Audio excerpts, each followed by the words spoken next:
말씀 보시겠습니다. 구약 성경 에스겔서 36장 33절에서 38절까지 말씀입니다.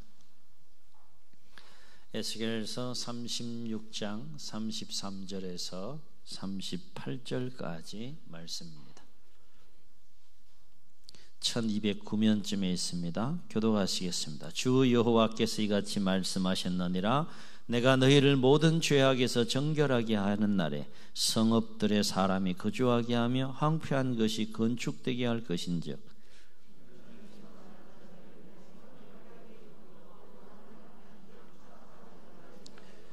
사람이 이르기를 이 땅이 황폐하더니 이제는 에덴 동산같이 되었고 황량하고 적막하고 무너진 성읍들의 성벽과 주민이 있다 하리니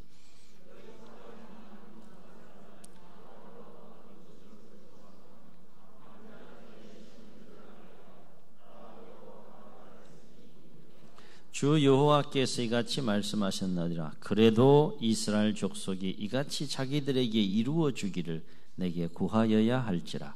내가 그들의 수효를 양떼같이 많아지게 하되 제사드릴 양떼 곧 예루살렘이 정한 절기의 양무리 같이 황폐한 성읍을 사람의 때로 채우리라. 그리한즉 그들이 나를 여호와인 줄 알리라 하셨느니라. 아멘.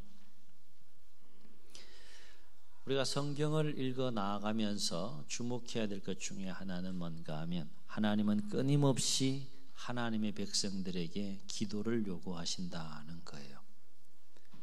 하나님의 백성들이 기도를 하건 안 하건 간에 끊임없이 하나님은 기도를 요구하고 계시다라고 하는 것입니다. 이 포인트를 가지고 성경을 한번 쭉 읽어보면 또 다른 은혜가 하나님 말씀을 통해서 또 경험되어지게 될 줄로 믿습니다. 더불어 주목해야 될 것은 뭔가 하면 하나님의 모든 역사 앞에는 반드시 기도가 있다는 것이죠.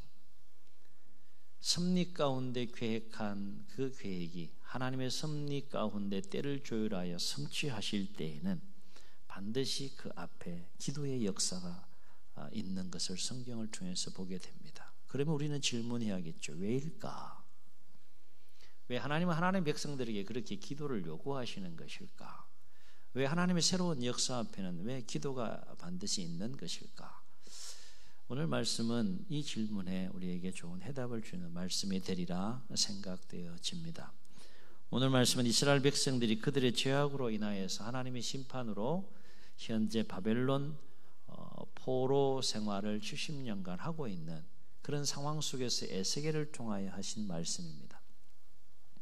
이 말씀의 내용은 회복에 관한 희망의 메시지가 되겠는데, 이를테면 하나님은 이스라엘 백성들이 하나님의 심판으로 인하여 바벨론에서 70년간 포로 생활하고 있는 가운데 고국 땅이 지금 많이 황폐해질 대로 황폐해진 상황 속에서 지금 말씀하고 계시는데요. 바벨론에서 지금 이스라엘 백성들이 하나님 백성들이 포로 생활을 지금 하고 있지만 고국 땅을 완전히 황폐하고 적막한 땅이 돼버린 거죠. 하나님의 심판이 임해서 그런 겁니다. 그런데 이러한 상황 속에서 하나님께서 회복의 메시지를 드린 건 뭔가 하면 내가 다시 너희들을 고국으로 돌아가게 할 것이다. 그리고 황폐하고 적막하게 무너진 모든 성벽들을 내가 다시 세울 것이다. 그리고 황폐해진 그 땅을 기름지고 복된 땅으로 내가 다시 만들 것이다. 그리고 예전처럼 그곳에 수많은 사람들이 거주하게 할 것이다 라고 하는 희망의 메시지, 소망의 메시지를 에스겔을 통해서 지금 하고 계신 겁니다. 그래서 하나님의 심판으로 인하여 황폐해진 땅이 어떤 땅이 된다라고 하는가 하면 에덴 동산과 같은 땅이 되게 하겠다라고 지금 하나님께서 말씀하세요. 이러한 말씀은 분명 포로 생활할 가운데 에스겔은 마른 뼈 골짜기처럼 소망이라고는 조금도 가질 수 없는 탄식하고 절규하는 절망 가운데 있는 하나님의 백성들에게는 참으로 놀라운 소식이고 또 복된 희망의 메시지가 아닐 수 없다라고 하는 것이죠. 그리고 36절을 보게 되면 하나님은 나 여호와가 말씀하였으니 이루리라 그렇게 말씀하세요. 내가 말했다. 그러니 내가 반드시 내가 말한 것을 이루겠다. 그렇게 하나님께서 말씀하세요.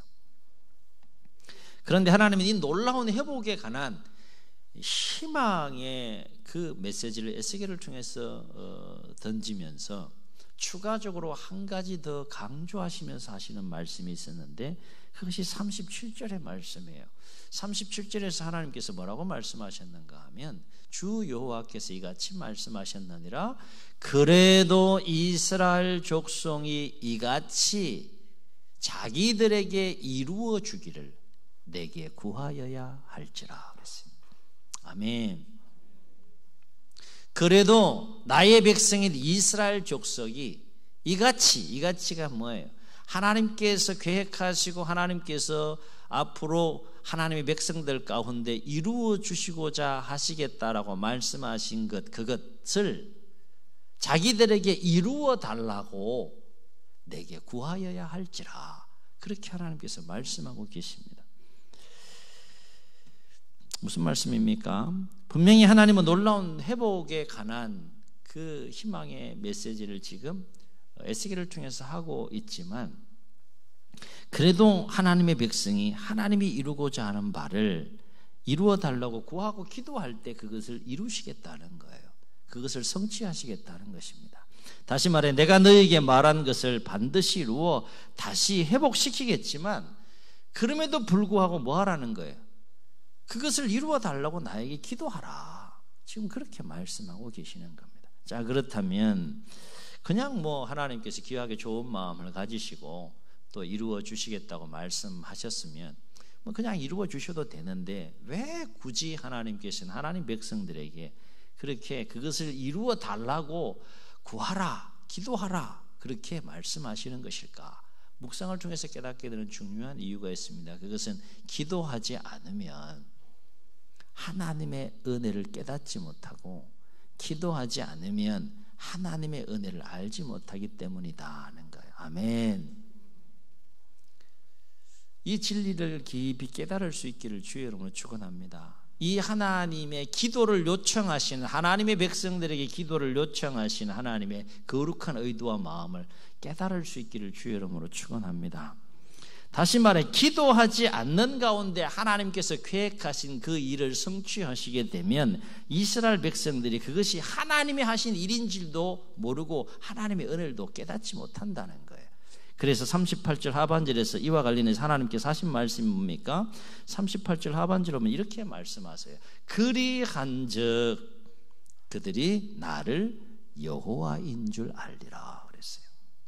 그리한적은 뭡니까? 기도한 적. 하나님의 요청대로 하나님의 백성들이 하나님이 이루고자 하시는 것을 이루어 달라고 기도할 때 그들이 나를 여호와인 줄 알리라. 무슨 말입니까? 기도할 때 그 일이 이 하나님이 하신 것이구나 알게 된다는 것이고 하나님이 하신 것을 알게 됨으로 말미암아서 더불어서 이것이 하나님의 은혜인 것이구나 라는 것을 알고 깨닫게 된다는 거예요. 그것이 하나님의 일차적인 의도라는 거예요. 그렇다면 왜 하나님은 결국 하나님이 계획하시고 말씀하신 것을 다 이루시고 성취하실 것이면서 굳이 하나님의 백성들에게 기도하게 하심으로 그 하나님의 은혜를 알기를 원하시는 것일까? 그 은혜를 깨닫기를 원하시는 것일까? 여기는 두 가지 중요한 이유가 있음을 보게 됩니다. 첫째는 그렇게 함으로 말미암아서 하나님께서 성취하신 일을 통하여 하나님의 백성들이 누리는 그 삶이 얼마나 소중하고 얼마나 귀한지 그 가치를 알 수 있기 때문에 그렇습니다. 다시 말해서 기도함으로 그것이 하나님이 하셨고 하나님의 은혜인 것을 깨달을 때 더불어서 무엇을 알게 되는가 하면 지금 그 하나님의 은혜로 누리는 그 삶이 얼마나 귀한지 얼마나 소중한지를 알고 깨닫게 된다는 거예요.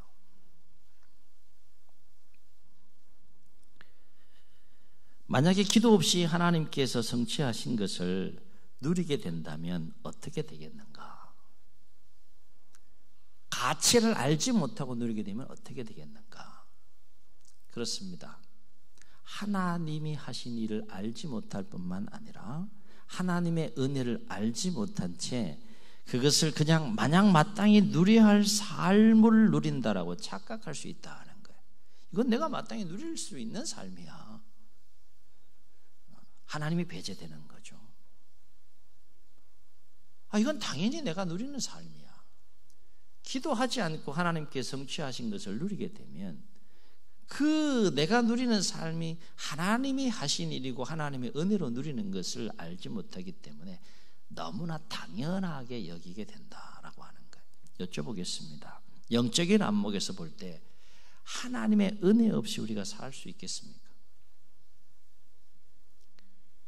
인정하든 인정하지 않든 성경은 우리에게 분명하게 말씀해 주고 있습니다. 네가 호흡하는 것부터 은혜다는 거예요. 나머지 말할 것도 없는 거죠. 호흡을 주시는 이도 하나님이시요 호흡을 거두시는 이도 하나님이시라는 거예요. 살아 숨쉬는 것부터가 하나님의 은혜라는 거죠. 영적인 안목에서 바라볼 때 그렇다는 겁니다. 우리의 삶 가운데 아니요 하나님 이것은 하나님의 은혜가 아니에요. 어째 그거 하나님의 은혜입니까? 내 힘과 능으로 내가 결과를 누리는 것이지 그것이 어떻게 하나님의 은혜입니까? 라고 당당하게 하나님 앞에 얘기할 수 있는 것이 있느냐는 거예요. 어떻습니까 여러분? 아닙니다. 이건 하나님의 은혜가 아니에요. 하나님 내 수고도 좀 인정해 주세요. 내가 얼마나 그 삶을 위해서 주야로 힘쓰고 애쓰고 노력해서 제가 이 결과를 내가 누리고 있는데 그걸 다 하나님의 은혜라고 생각하면 되겠습니다. 아닙니다. 그것만은 하나님의 은혜가 아닙니다. 라고 자신 있게 얘기하고 고백할 수 있는 것이 있느냐는 거예요. 하나님의 은혜 앞에서 당연한 게 어디 있어요, 여러분? 은혜는 은혜인 겁니다. 그렇지 않습니까? 내가 은혜로 지금 그 삶을 누리고 있는데 그 은혜 앞에서 당연하게 생각하는 것이 이상하지 않습니까? 그런데 참 희한한 거는 기도하지 않는 가운데 그 삶을 누리게 되면 어떤 마음이 스물스물 들어오는가 하면 그것이 당연하게 누려야 될 삶인 것처럼 여겨지게 된다는 거예요. 경험하지 않기를 주의 이름으로 축원합니다. 희한해요. 기도하지 않고 그 삶을 맞이하고 그 삶을 누리게 되면 당연하게 내가 마땅히 누려야 할 삶인 것처럼 여겨지는 착각 속에 빠지게 된다는 거죠. 그렇게 되면 그야말로 놀라운 하나님의 은혜를 하나님께서 베풀어 주셨는데 그 놀라운 은혜를 베푸신 하나님 입장에서 그 마음이 어떻겠습니까? 몹시 화가 나고 그리고 불쾌한 괘씸한 생각이 들지 않겠습니까? 그러면 어떻게 되겠습니까? 하나님께서 그 은혜와 복을 계속 누리게 하시겠느냐 하는 거예요. 우리가 여기서 주목할 것은 뭔가 하면 우리도 그렇듯이 하나님도 하나님됨을 인정받기 원하신다는 거예요. 아멘. 여러분 삶 속에서 매일매일 하나님을 인정해 드리며 삶을 살아가고 계십니까? 범사에 하나님을 인정하라고 성경은 우리에게 가르쳐 주고 있어요. 모든 율법의 가장 으뜸이 되는 제가 자주 언급하지만 그 계명이 뭡니까? 네 마음을 다하고 힘을 다하고 뜻을 다하고 목숨을 다하여 주 너의 하나님을 사랑하라. 뭔 얘기입니까? 그렇게 하나님 인정하라는 거죠. 우리가 하나님을 인정해 드리는 것은 단순히 하나님을 위해서만이 아니라고 하는 것이에요. 성경의 모든 하나님의 역사는 하나님을 위한 역사만으로 끝나는 역사가 아무것도 없습니다. 결국 하나님을 인정해 드리는 삶을 요구하는 것조차도 하나님을 위한 것인 동시에 하나님의 백성을 위한 것임을 우리는 깨달을 수 있어야 된다는 거예요. 하나님을 인정하게 되면 하나님께서 어떻게 하시겠다는 거예요? 가만히 있지 않는다는 거죠. 여기까지 우리가 나아갈 수 있어야 된다는 거예요. 하나님을 인정해 드리는 삶 표현은 참 멋져요. 그죠? 굉장히 고상한 것 같아요. 그러나 실제로 우리가 하나님을 인정해 드리는 삶을 살아간다는 것이 구체적인 신앙생활과 삶의 여정 속에서 결코 쉽지 않은 것을 알 수 있게 돼요. 코로나를 극복하면서 또 그 외 여러 가지 어려움과 상황들을 극복하면서 성전에 나와 예배할 수 있는 것, 이것도 우리가 하나님을 인정해 드리는 거룩한 또 몸부림 중에 하나일 수도 있겠죠. 그렇죠? 쉬운 겁니까? 쉽지 않은 거죠. 그럼에도 불구하고 하나님을 인정해 드리는 삶을 살아가는 것은 단순히 하나님의 백성들이 하나님을 위해서만 하도록 한 것이 아니라 그렇게 함으로 그 다음 단계에 하나님의 거룩한 의도와 목적이 있다는 그건 뭡니까? 계속해서 더 풍성한 하나님의 은혜와 복이 하나님의 백성들 가운데 임하기를 원하시는 거예요. 그러기 위해서 너희들이 해야 될 것인데 나를 인정하라는 거죠.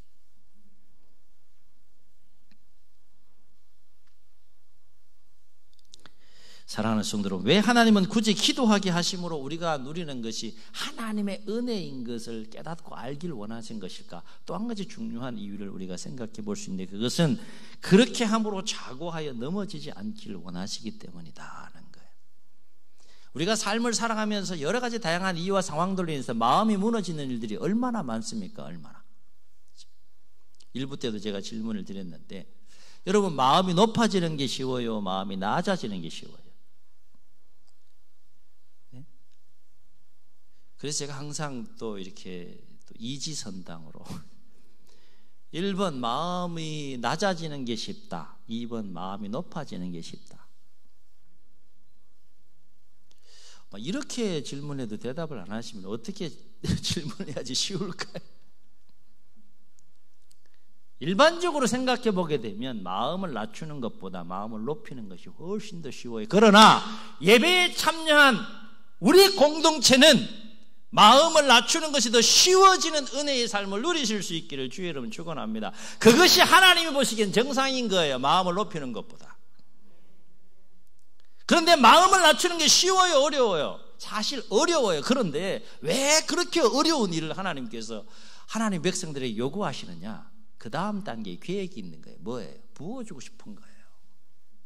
하나님의 의도와 계획대로 마음대로 뜻대로 하나님의 백성들이 살아가는 모습을 보시고 하나님께서 더 좋은 것을 채워주시고 부어주시고 싶은 거예요.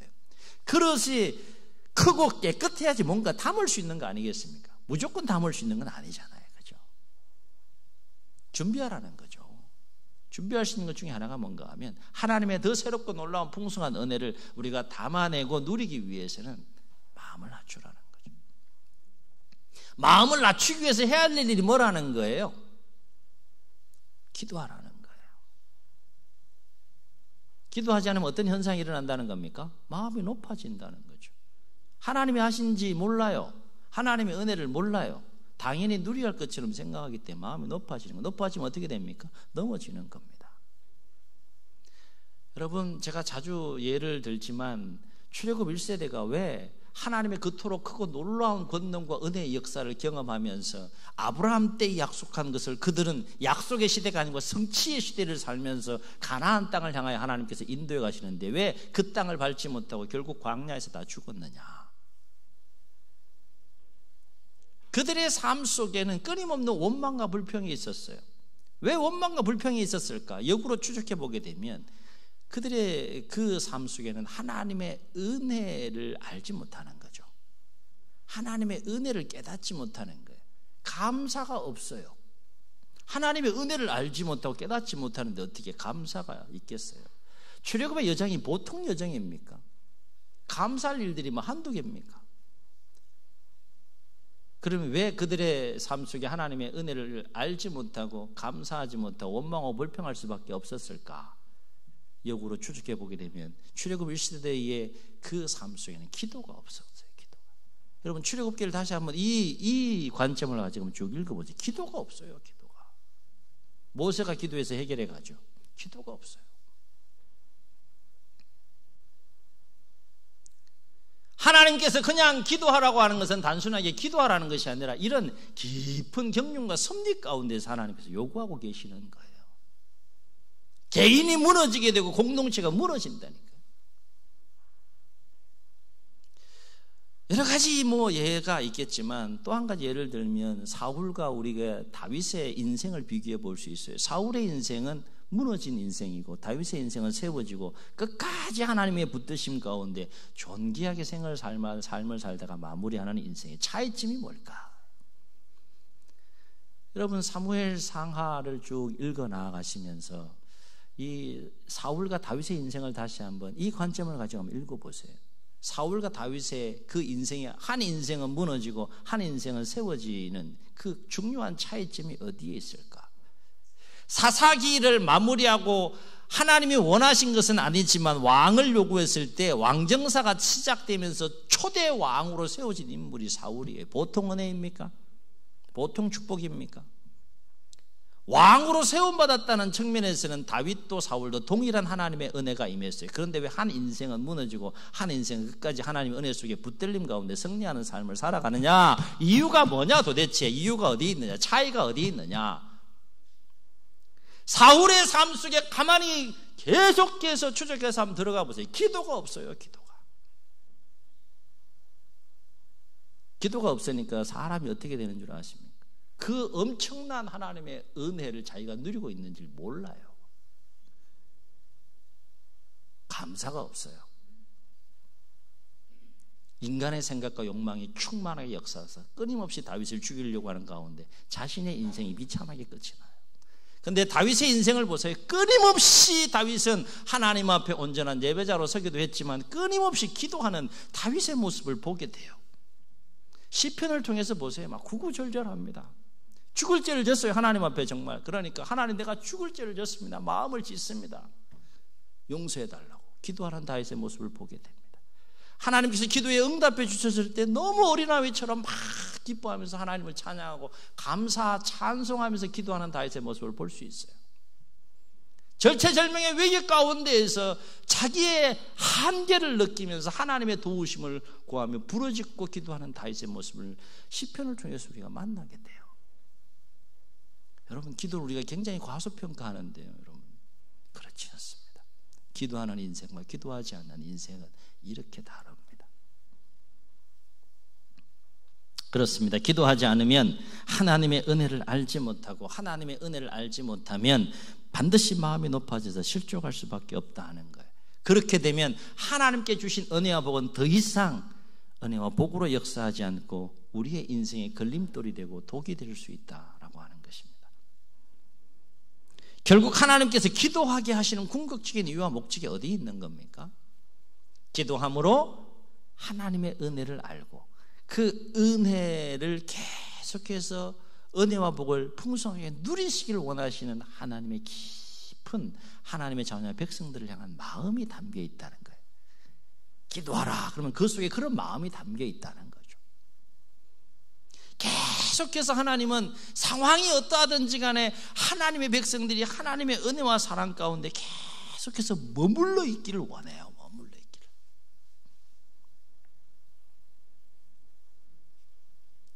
그렇습니다. 오늘 말씀을 통해서도 우리가 알 수 있었듯이 하나님은 우리의 삶 가운데 더욱더 풍성한 은혜와 복을 더하여 주시길 원하시는 분이십니다. 그러나 그럼에도 불구하고 하나님은 우리로 하여금 그 은혜와 복이 임하도록 기도하라는 거예요. 은혜와 복을 우리에게 부어주시기를 원하시지만 그 마음을 따라서 그럼에도 불구하고 그 은혜와 복을 우리의 삶 가운데 이루어 달라고 기도하기를 하나님께서 원하신다는 거예요. 그래야 그것이 하나님의 은혜인 것을 깨닫고 그래야 그 삶의 가치를 알고 그래야 자고하지 않고 계속해서 하나님의 은혜 안에 머물러서 더 풍성한 은혜와 복을 누릴 수 있기 때문인 줄로 믿습니다. 우리가 날마다 기도의 자리로 나와서 하나님의 은혜와 복을 구하는 삶을 살아야 하는 이유가 바로 여기에 있다는 겁니다. 하나님 오늘도 우리에게 동일하게 말씀하십니다. 그래도 너희에게 이루어 주기를 나에게 구하여야 할지라. 그래도 너희에게 이루어 주기를 나에게 구하여야 할지라.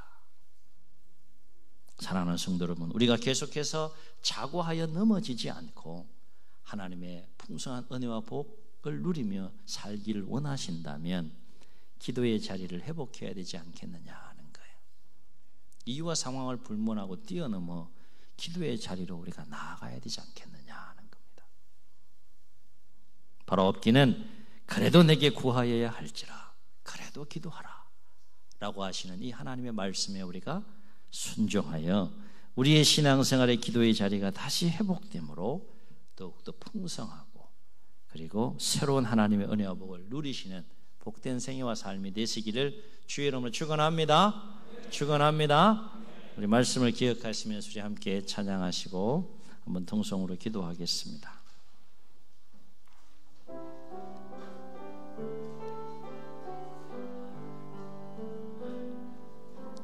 주 주 나의 모습 보네 상한 나의 맘 보시네 주 나의 눈물 안에 홀로 울던 맘 아시네 아멘 아멘 주 사랑 내게 있네 그 사랑이 날 채우네 아멘 주 은혜 내게 있네 그 은혜로 날 세우네 아멘 세상 소망 다 사라져가도 주의 사랑은 끝이 없으니 살아가는 이 모든 순간이 주 은혜임을 나는 세상 소망 다 사라져가도 주의 사랑은 끝이 없으니 살아가는 이 모든 순간이 주 은혜임을 나는 믿네.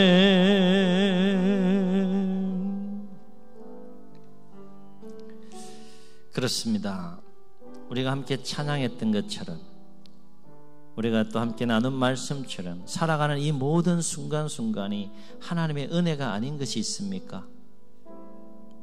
우리 인정하며 고백하며 살아야 되지 않겠습니까? 날마다 하나님은 엄청난 은혜를 부어주시는 가운데 우리의 삶을 주관해 가시는데 그 은혜를 알지 못하고 하나님께서 우리의 삶 가운데 행하시는 그 놀라운 일들과 은혜들을 깨닫지 못한 채 당연히 마땅히 누려야 할 것처럼 그렇게 삶을 살아간다면 반드시 넘어지지 않겠습니까? 왜 하나님은 그래도 너희에게 이루어 주기를 내게 구하여야 할지라 그렇게 말씀하시는 것일까요? 기도를 위해서 그렇게 요구하시는 것일까요? 하나님께서 요구하실 때에는 그 기도를 통하여 하나님의 은혜를 알고 하나님 베푸신 그 삶의 가치를 알고 자고하지 않아 계속해서 하나님의 더 풍성한 은혜와 복을 누리기를 원하시는 마음이 담겨 있는 줄로 믿습니다.